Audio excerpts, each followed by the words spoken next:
देखिए counter ion, आज हम वो डेफिनेशंस लिखवा रहे हैं जो जनरली एग्जाम में नहीं आती है। जनरली कल हम करेंगे start important ligands and coordination number, ठीक है। और थोड़ा टाइम से आ जाना प्रमोद और योगेश। नेक्स्ट डेफिनेशन डालो काउंटर आयन। कोऑर्डिनेशन नंबर बेटा थोड़ा सा इंपॉर्टेंट है, कल ये तो चलो हम जल्दी जल्दी में करवा देंगे, खुद थोड़ा आराम से करवाना पड़ेगा सबको, है ना। तो थर्ड नंबर डालिए। इस सब चीज़ों को पता होना चाहिए ना आपको, जब तो आगे जाके आप नाम कर पाओगे। थर्ड डालिए काउंटर आयन और आयनिक स्फीयर। काउंटर आयन,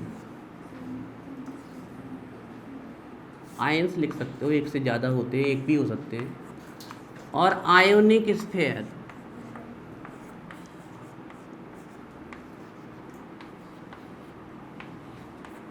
और ionic sphere.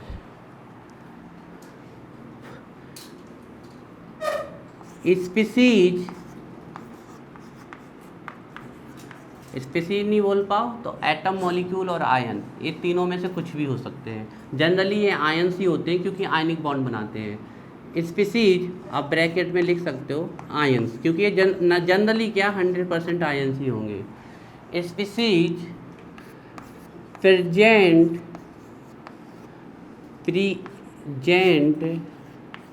Species present outside of coordination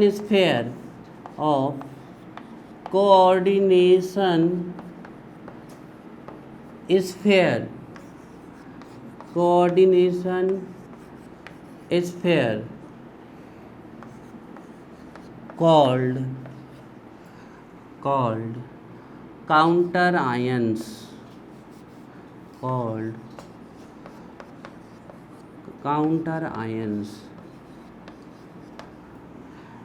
coordination sphere के बाहर जो मिले वो इस साइड भी हो सकता है, इस साइड भी हो सकता है, दोनों प्रकार के होते हैं। जो भी कोऑर्डिनेशन स्फीयर के बाहर आपको स्पीसीज मिले उन्हीं को कहते हैं counter ion, they called counter ion. तो आपको ध्यान रखना है कि इस स्क्वायर ब्रैकेट के बाहर की तरफ जो भी मिलेगा वो काउंटर आयन्स कहलाते हैं। और ये हमेशा आपके आयनिक बॉन्ड बनाएंगे, है ना, ये हमेशा आयनिक बॉन्ड बनाएंगे। तो लाइन चेंज करके लिख लीजिए, स्टार लगा के, काउंटर आयन्स ऑलवेज फॉर्म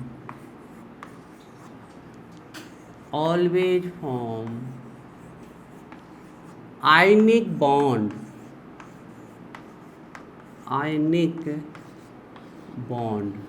है ना, ये हमेशा आयनिक बॉन्ड बनाता है, हमेशा आयनिक बॉन्ड।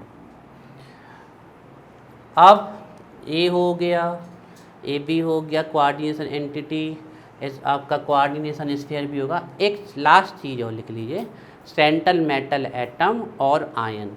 और फिर कल हम आपको पढ़ाएंगे लिगेंड्स, एक लंबा टॉपिक है, एंड कोऑर्डिनेशन स्फीयर, और सभी प्रकार के लिगेंड्स बताएंगे आपको, ठीक है।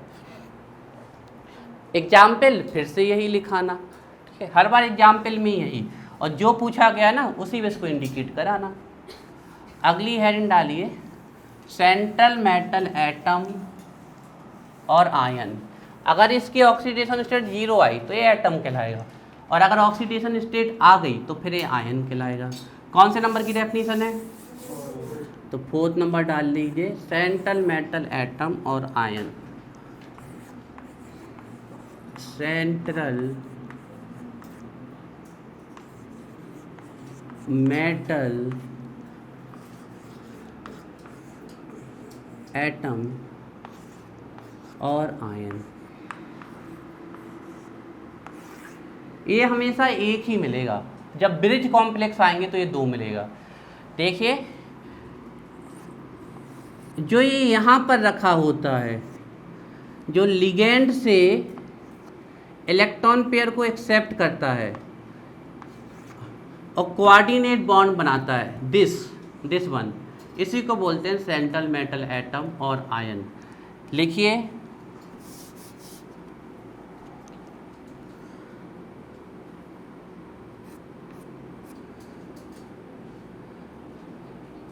मेटल एटम और ion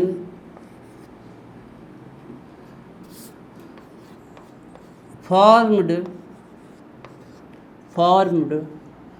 coordinate bond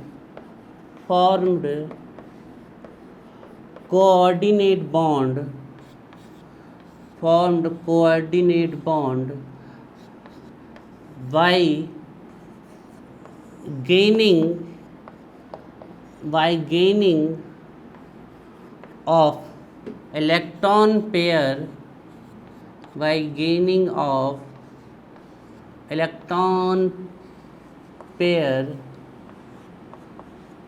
from ligands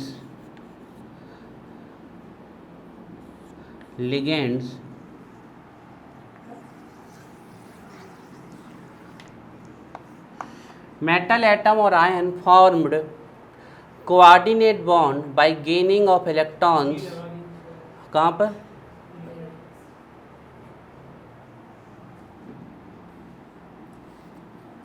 Central metal atom or ion formed coordinate bond by gaining of electron pair from ligands. Central metal atom or ion formed coordinate by gaining of electron pair by ligands is called central metal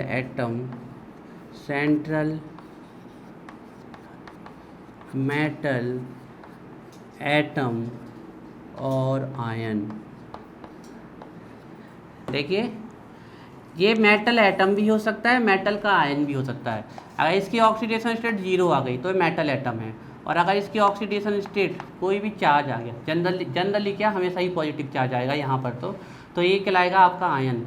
तो देखिए metal atom और ion जो coordinate bond बनाता है ligand के साथ, उससे electron को गेन करके, सेंट्रल मेटल एटम और आयन फॉर्म कोऑर्डिनेट बॉन्ड, एक कोऑर्डिनेट बॉन्ड बनाता है bye accepting bye gaining of electrons from ligand called central metal atom और आयन। इसी को बोलते हैं central metal atom ion.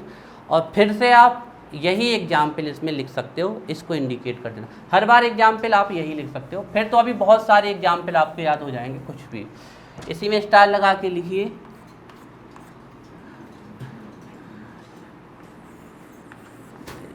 Generally it belongs